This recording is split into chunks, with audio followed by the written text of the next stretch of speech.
আসলে আর কোনো বিকল্প আছে কিনা আমার জানা নেই। যে ছাত্রছাত্রী কর্তৃক কোনো আয়োজন সেটা কতটুকু ছোট বা বড় এই পরিসরটা বিবেচ্য নয়। আমার কাছে মনে হয় যে এমন এক পেশায় জীবনটা কাটালাম যেটা প্রতি মুহূর্তেই সমাজে মাথা উঁচু করে বাঁচতে শেখায়। তাহলে কিন্তু এই যে জিনিসটা যাবে না, মুছে যাবে। এরপর কি তোমরা কখনো বলবে জানলাম ম্যাডাম শিক্ষক নয়, যেটি হোক তিনি একজন শিক্ষক। তো এটা অনেক বড় একটা পাওয়া।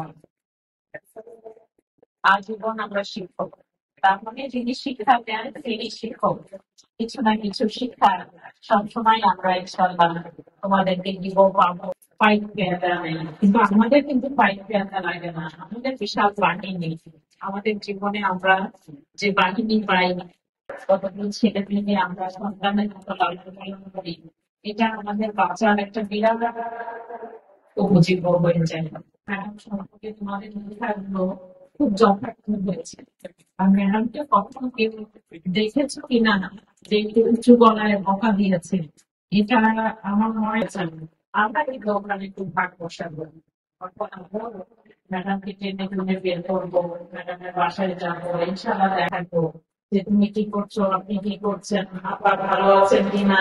ছোটরা যারা বলবে আমি তো খুব জায়গা এই গ্রুপে করছো, খাইছো খাইছো কি। দীর্ঘদিনের সহকর্মী, রাষ্ট্রবিজ্ঞান বিভাগের নবনিযুক্ত বিভাগীয় প্রধান প্রফেসর মালিকা পারভীন ম্যামকে